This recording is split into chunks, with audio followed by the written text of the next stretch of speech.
Hello class 9 विषय भूमिति समांतर रेखाएं दूसरा पार्ट हम लोग देख रहे हैं। अभी यहाँ पे बच्चों 2.1 हो चुका था। अभी हम 2.2 स्टार्ट करने से पहले यहाँ पे हम प्रमेय देखेंगे जो किस पर आधारित रहेगा, 2.2 के सवाल पर आधारित रहेगा। यहाँ तो हम प्रमेय पहले देखेंगे। किसी भी त्रिभुज के तीनों कोणों के मापों का योगफल कितना अंश होता है, 180 अंश होता है। ये सबको पता है कि कोई त्रिभुज है उसका तीनों कोणों का माप मिलाकर कितना होगा, 180 अंश होता है। ये हमें क्या करना है, आज सिद्ध करना है। तो यहाँ पे हम अभी देखेंगे कि दत्त, पहले दत्त दिया है, दत्त मतलब जो दिया रहेगा वो हम पहले लिख देंगे। तो दत्त में यहाँ पे क्या दिया हुआ है कि दो त्रिभुज, यहाँ पे एक त्रिभुज दिया हुआ है। क्या त्रिभुज का नाम है, ABC। तो जो त्रिभुज दिया है तो वो हम लिख सकते हैं। तो त्रिभुज का नाम कुछ भी लिख सकते हैं, ABC लिख सकते हैं, PQR भी लिख सकते हैं। तो यहाँ पे हम लोग त्रिभुज क्या लिए हैं, ABC लिए हैं। तो हम यहाँ पे क्या लिखेंगे, त्रिभुज ABC कोई एक त्रिभुज है। हम यहाँ क्या लिखेंगे, त्रिभुज ABC कोई एक त्रिभुज है। तो बच्चों हम लोग त्रिभुज है तो हम लोग क्या लिखेंगे, एक त्रिभुज है हम लोग लिए हैं। और अभी क्योंकि यहाँ पे बोला है किसी त्रिभुज, तो हम किसी त्रिभुज क्या ले लिए हैं, त्रिभुज ABC। तो दत्त के बाद आता है साध्य। अभी हमें क्या सिद्ध करना है, हमें लिखना है। तो साध्य में क्या बोला है कि तीनों कोणों के मापों का योगफल कितना अंश होता है, 180 अंश होता है। अब तीनों कोण हम जोड़ देंगे, कोण A प्लस कोण B प्लस कोण C। लेकिन हम एक लेटर में नहीं, 2 लेटर में इसको लेंगे। कैसे लेंगे, 3 लेटर में लेंगे। कोण ABC, कोण ABC प्लस कोण ABC मतलब कोण B हो गया। अभी कोण ACB क्या ले सकते हैं, ACB, कोण ACB प्लस कोण, अभी तीसरा कोण क्या है, BAC मतलब A वाला कोण, BAC। तीनों कोण मिला के कितना होता है, 180 अंश होता है। ये हमें क्या करना है, सिद्ध करना है। तो सिद्ध करने के लिए हमें एक रचना करना पड़ेगा। तो रचना करने के लिए हम क्या करेंगे, अभी रचना जो है कहाँ से एक लाइन हमें समांतर, BC के समांतर एक लाइन खींचना है। कहाँ से खींचना है, A से हमें क्या करना है, समांतर रेखा खींचना है। तब ये हम क्या कर सकते हैं, इसको हल कर सकते हैं। तो यहाँ पे हम समांतर रेखा खींच दिए और किसके समांतर, BC के समांतर हम रेखा खींच दिए A से होते हुए। और इसका नाम हम रख देंगे, कुछ भी नाम लिख सकते हैं, लेकिन हम यहाँ पे रख रहे हैं PQ। क्या ले रहे हैं नाम, PQ। तो यहाँ पे बच्चों रचना में लिख देंगे कि A से जाने वाली रेखा कहाँ से जा रहा है, A से, बराबर। तो हम लोग इसलिए लिखेंगे A बिंदु से जाने वाली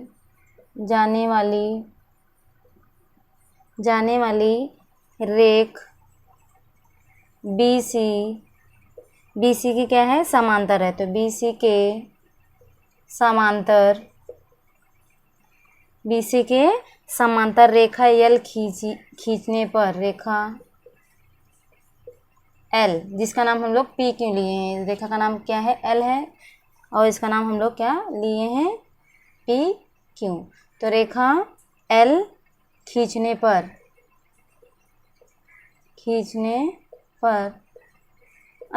पर उस पर जो बिंदु हम लेंगे, क्या लेंगे, PQ। उस पर बिंदु क्या ले रहे हैं, जो बिंदु लेंगे वो हम लिख देंगे। उस पर बिंदु P तथा Q इस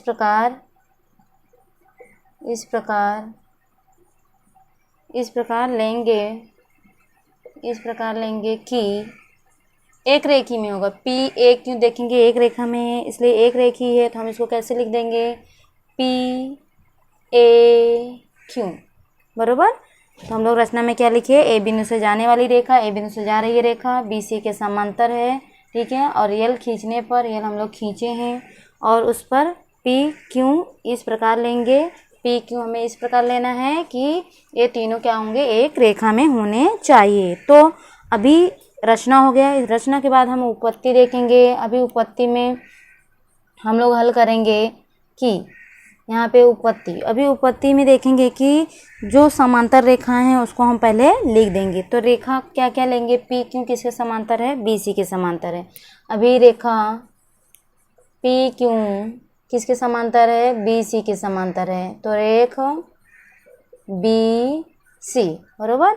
और उसकी तिर्यक रेखा, अगर हम PQ ले रहे हैं और उसकी तिर्यक रेखा, हम यहाँ पे तिर्यक रेखा एक बार A भी लेंगे बरोबर। तो एक बार हम लोग ए बी ले लेते हैं, पहले ए बी लेंगे, तिर्यक रेखा क्या लेंगे, तथा तिर्यक रेखा हम पहले ए बी ले लेते हैं, तथा रेख ए बी क्या है, तिर्यक रेखा है, उनकी तिर्यक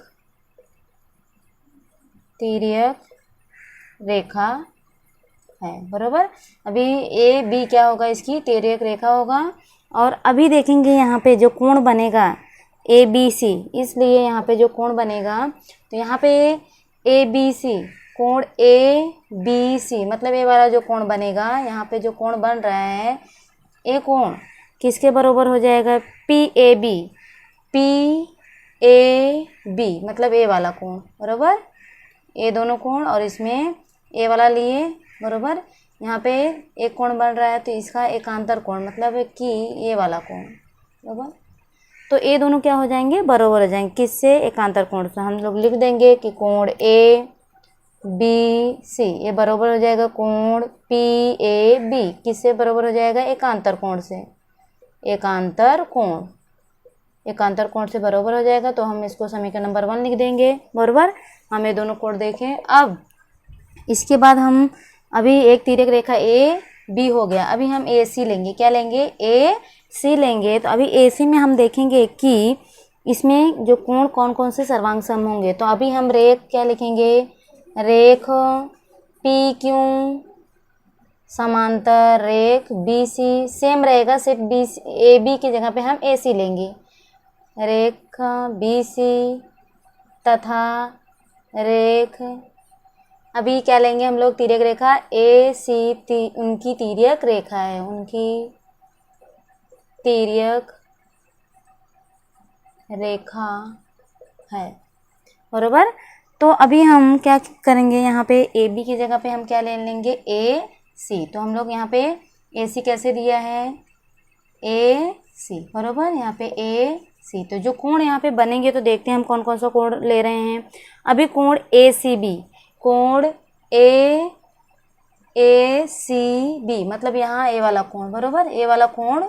अभी ये कोण किसके बराबर होगा, एकांतर कोण से कोण किसके बराबर होगा, क्यू ए सी, कोण क्यू ए सी, मतलब ए वाला कोण। ये दोनों क्या हो जाएंगे, एक दूसरे के बराबर हो जाएंगे, किससे बराबर हो जाएंगे, एकांतर कोण से, किससे, ए बी एकांतर कोण से दोनों क्या हो जाएंगे, बराबर हो जाएंगे। तो हम यहाँ पे लिख देंगे, इसलिए कोण ए सी बी बराबर हो जाएगा कोण क्यू ए सी, किससे, एकांतर कोण से, एकांतर कोण से, बराबर। ये समीकरण नंबर हम क्या लेंगे, दूसरा समीकरण ले लेंगे। तो अभी हम देखेंगे कि पहला दूसरा समीकरण हो गया। अभी कथन 1 और कथन 2 से हम देखेंगे, कथन 1 और कथन 2 अगर हम देखेंगे यहाँ पे, तो कोण ए बी सी, कोण ए बी सी और कोण ए सी बी, इन दोनों को क्या करेंगे, एक साथ में जोड़ लेंगे। इन दोनों को हम पहले साथ में लिखेंगे, कोण ए बी सी प्लस कोण ए सी बी, बरोबर। अब इन दोनों को जब हम लेफ्ट साइड का ले रहे हैं तो राइट साइड का भी लेंगे, इसको और इसको जोड़ेंगे, कोण पी ए बी प्लस कोण क्यू ए सी, इन दोनों को क्या करेंगे, हम लोग जोड़ लेंगे। जोड़ने के बाद यहाँ पे हम लोग क्या लिख देंगे, अभी यहाँ पे देखेंगे कि ए बी सी और ए सी बी कहाँ बन रहा है, कोण ए बी सी और ए सी कहाँ बन रहा है। अभी हम किससे लिए हैं, समीकरण नंबर 1 और 2 से लिए हैं। तो समीकरण नंबर किससे लिए हैं, 1 और 2 से, समीकरण 1 तथा 2 से हम लोग लिए हैं, बरोबर। तो एक कौन सा समीकरण बन जाएगा, तीसरा समीकरण बन गया, बरोबर।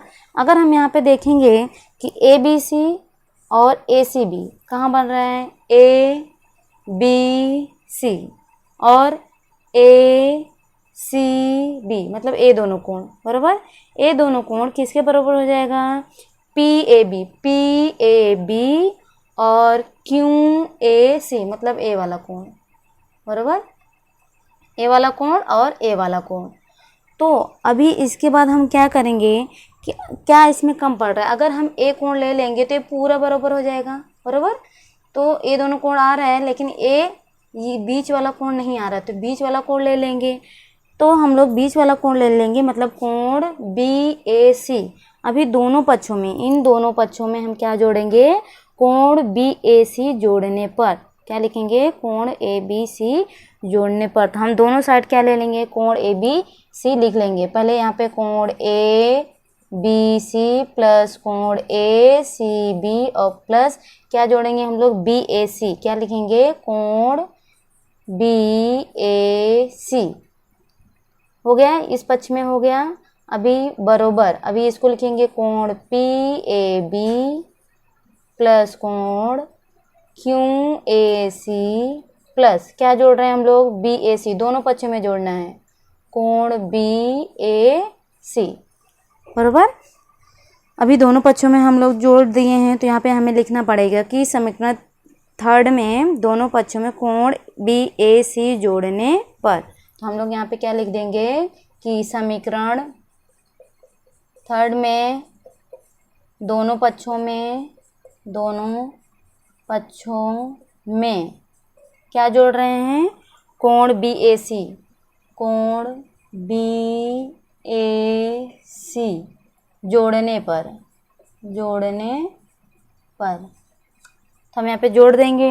अब इसके बाद अगर हम देखेंगे जो कोण बन रहा है, राइट हैंड साइड का जो कोण बन रहा है उसको हम देखेंगे, तो ये वाला कोण बरोबर PAB और QAC और BAC, मतलब ये बात, एक कोण अगर हम देखेंगे तो एक रेखी भी बन गए, एक रेखा पर एक कोण पूरा बन गया। तो अभी एक रेखी कोण कितने अंश का होता है, आप लोग को पता है कितने अंश का होता है, 180 अंश का होता है बरोबर। इसलिए यहाँ पे हम लोग क्या लिख सकते हैं, 180 अंश लिख सकते हैं। तो यहाँ पे हम अभी क्या लिख देंगे, अभी इसकी जगह पे PAB, अभी कोण क्या है, PAB बरोबर, PAB और प्लस QAC और BAC, QAC और BAC, मतलब इन दोनों को अगर जोड़ेंगे तो कौन सा कोण हम लोग ले सकते हैं, यहाँ पे क्या लिख सकते हैं हम लोग, QAB लिख सकते हैं, क्या QAC, मतलब दोनों कोण अगर हम जोड़ के लिखेंगे तो यहाँ पे हम लोग इसमें क्या लिख सकते हैं, दोनों एक साथ में ले सकते हैं। अगर हम इसको भी ले सकते हैं PAB और QAC, PAB और QAC, ये दोनों कोण को भी हम क्या कर सकते हैं, जोड़कर लिख सकते हैं। तो यहाँ पे देखते हैं कि अभी यहाँ पे PAB है, PAB और BAC, PAB कहाँ बन रहा है, PAB और BAC, मतलब इन दोनों कोण को अगर हम जोड़ेंगे तो कितना हो जाएगा, इन दोनों को जोड़कर हम लोग क्या लिख सकते हैं, PAC लिख सकते हैं, कोण PAC हम लोग यहाँ पे लिख सकते हैं। तो ये अपना अभी क्या हो जाएगा, इसको हम क्या लिख सकते हैं, यहाँ पे 180 लिख सकते हैं। क्या लिख सकते हैं, 180 अंश,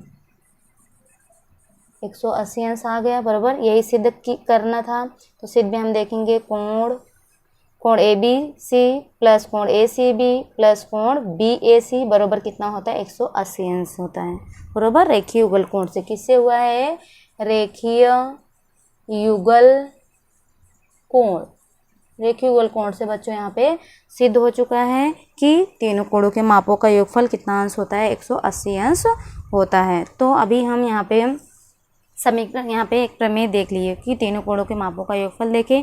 अभी हम नेक्स्ट देखेंगे, नेक्स्ट हम देखने वाले हैं प्रमेय। दो रेखाओं को किसी तिर्यक रेखा द्वारा प्रच्छेदित करने पर बने एकांतर कोणों की एक जोड़ी सर्वांग सम हो तो वे रेखाएं क्या होती हैं, परस्पर समांतर होती हैं।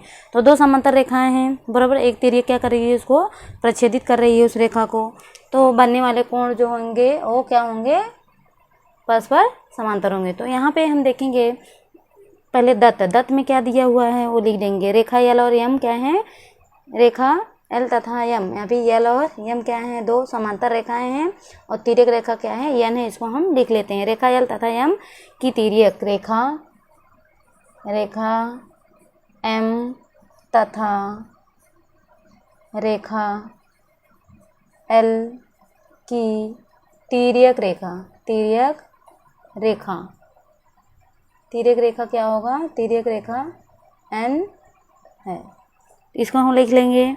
अब कोण भी कौन सी जोड़ी है, A और B, कोण ए और बी एकांतर कोण है, बरोबर। हम लोग लिख देंगे, क्या लिखेंगे, कोण ए तथा कोण बी एकांतर कोणों की जोड़ियां हैं। क्या है, कोणों की जोड़ियां, कोणों की जोड़ियां कोणों की एक जोड़ी सर्वांग सम है। कोणों की एक जोड़ी पूछा है, एक जोड़ी क्या है, सर्वांग सम है, सर्वांग सम है। तो यहाँ पे हम लोग लिख दिए कोण ए कोण बी एकांतर कोणों की एक जोड़ी सर्वांग सम है। अभी सर्वांग सम ए लिख दिए, इसलिए क्या हो जाएगा, ये दोनों कोण क्या हो जाएंगे, ए और बी बराबर हो जाएंगे। तो हम लोग यहाँ पे इसलिए कोण ए बराबर हो जाएगा कोण बी, यहाँ पे लिख देंगे। तो यहाँ पे हमें साध्य क्या करना है, साध्य करना है कि रेखाएं क्या हो जाएंगी, समांतर हो जाएंगे। कौन कौन से रेखाएं, रेखा एल और रेखा एम। तो हम लोग यहाँ पे क्या लिख देंगे, क्या लिखेंगे साध्य में कि रेखा एल समांतर हो जाएगा किसके, रेखा एम के समांतर हो जाएगा। ये हमें क्या करना है, सिद्ध करना है। तो अभी साध्य के बाद हम उपपत्ति में देखेंगे। उपपत्ति में यहाँ पे देखेंगे कि कोण, अभी जो कोण बन रहे हैं, कौन कौन से कोण, ए और सी। कोण ए और सी कितने अंश के बन रहे हैं, यहाँ पे देखेंगे रेखीयुगल कोण से 180 अंश हो जाएगा, बराबर। कोण ए प्लस कोण सी बराबर क्या हो जाएगा, 180 अंश। किससे, रेखीयुगल कोण से, रेखीयुगल कोण से क्या हो जाएंगे, दोनों मिलकर 180 बनाएंगे। अभी दत्त में दिया हुआ कि कोण ए और बी, कोण ए और कोण बी क्या है, बराबर है, बराबर। ये क्या लिखेंगे हम, दत्त है, ये 10 से दोनों बराबर हैं। तो मतलब हम कोण ए की जगह पे बी लिख सकते हैं, इसलिए कोण बी प्लस कोण सी बराबर क्या लिख दिए, 180 अंश लिख दिए, बराबर। अब 180 अंश लिख दिए, यही हमें क्या करना था, अभी देखना था कि कोण बी और कोण सी कितना अंश हो जाएगा, ये दोनों मिला के 180 अंश हो गया। लेकिन परंतु हम लिखेंगे कि बी और सी तिर्यक रेखा, परंतु क्या लिखेंगे, कोण बी तथा कोण सी ये क्या है, तिर्यक रेखा के एक और बन रहे हैं, बराबर। एक ही और कोण बन रहे हैं, तो हम लोग क्या लिखेंगे, तिर्यक रेखा के एक ही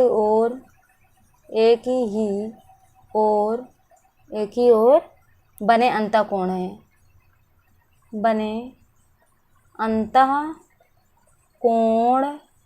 अंत मतलब ये अंदर ही और एक और बन रहे हैं, मतलब राइट साइड बन रहा है। तो इसलिए हम लोग तिर्यक रेखा के एक ही ओर बने अंतःकोण, अभी तिर्यक रेखा के एक ही ओर कोण बन रहा है बी और सी, इसलिए हम यहाँ पे लिख दिए। इसलिए यहाँ पे क्या हो जाएगा कि जो पूछा, जो सिद्ध करना था वो हो गया कि रेख एल एक किसके समांतर हो जाएगा, रेख एम के समांतर हो गए। किससे, अंतःकोण की कसौटी से। किससे हो जाएगा, अंतःकोण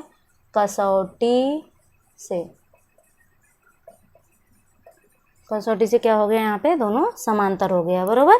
तो ये सिद्ध करना था, साध्य करना था, तो यहाँ पे हो गया, बरोबर। तो ये किसके गुणधर्म से हुआ है, अंतःकोण कसौटी से ये दोनों क्या हो जाएंगे, समांतर हो जाएंगे। तो अभी हम नेक्स्ट देखेंगे। तो बच्चों नेक्स्ट है प्रमेय, दो रेखाओं को किसी तिर्यक रेखा द्वारा प्रच्छेदित करने पर बने संगत कोण। इसके पहले क्या था, एकांतर कोण। यहाँ पे सिर्फ हमें क्या करना है, संगत कोण अगर पूछेगा कि एक जोड़ी सर्वांग सम हो तो वे रेखाएं क्या होंगे, समांतर होंगे, बरोबर। तो यहाँ पे अभी हम देखेंगे कि सेम जैसे हम लोग एकांतर का लिखे थे उसी प्रकार हम लोग क्या करेंगे, संगत का भी लिख देंगे। अभी संगत में यहाँ पे जो संगत कोण है, यहाँ पे हम लोग ए ले लेंगे, बरोबर, और यहाँ पे बी, क्योंकि यहाँ पे क्या कोण बनेगा, संगत कोण, तो इसलिए हम यहाँ पे क्या लेंगे, संगत कोण ले रहे हैं। तो यहाँ पे सेम जैसे एकांतर कोण का था वैसे ही लिखेंगे। रेखा एम एल की तिर्यक रेखा एन है, बरोबर, एल एम की एन तिर्यक रेखा है। कोण ए बी क्या है, यहाँ पे संगत कोण, ए और बी क्या बन रहा है, संगत कोण की एक जोड़ी सर्वांग सम है, दिया हुआ है, दत्त है, इसलिए दोनों क्या हो जाएंगे, बरोबर हो जाएंगे, क्योंकि संगत कोण हमेशा क्या होते हैं, बरोबर होते हैं। और साथ ही क्या करना है कि रेखा एल एम दोनों क्या होते हैं, समांतर हो जाएंगे। तो यहाँ पे उपपत्ति में हम क्या लिखेंगे, कोण ए और सी, कोण ए और सी क्या हो जाएंगे, 180 अंश बन जाएंगे, क्योंकि एक रेखी बन रहा है कोण, बरोबर, 180 अंश हो गया। अब कोण और ए बी ये दोनों बराबर हैं क्योंकि दत्त में दिया हुआ है। तो जब ए और बी बराबर हैं तो यहाँ पे हम ए की जगह पे क्या लिख सकते हैं, बी लिख सकते हैं। तो बी लिख दिए। कोण बी प्लस कोण सी बराबर क्या हो गया, 180 अंश। जब कोण और बी और सी दोनों 180 अंश हो गया तो परंतु कोण बी और सी क्या है, तिर्यक रेखा के एक और बन रहे हैं। बी और सी क्या कर रहे हैं, एक ही ओर बन रहे हैं। कोण राइट साइड बन रहे हैं एक ही साइड में। तो यहाँ पे जो अंतःकोण बनता है वो 180 अंश का होता है, इसलिए यहाँ पे क्या आ गया, 180 अंश हो जाएगा। इसलिए यहाँ पे रेखा यल और यम क्या हो जाएंगे, दोनों समांतर रेखाएं हो जाएंगे। किससे, अंतःकोण कसौटी से। तो बच्चों यहाँ पे संगत कोण और एकांतर कोण दोनों क्या हैं, सेम प्रमेय हैं, तो हम लोग इसको अच्छे से याद कर सकते हैं। तो यहाँ पे सिर्फ क्या करना है हमें चेंज, यहाँ पे डायग्राम में सिर्फ यहाँ संगत कोण की जोड़ी यहाँ पे दिखाना है और एकांतर में हमें यहाँ पे दिखाना था, बराबर, क्योंकि एकांतर इसका अपोजिट बनता है और जो संगत कोण बनता है एक साइड में, मतलब राइट साइड में हम लोग ले रहे हैं संगत कोण। तो बच्चों अगर कुछ भी डाउट्स रहेगा आप कमेंट कर सकते हैं। धन्यवाद।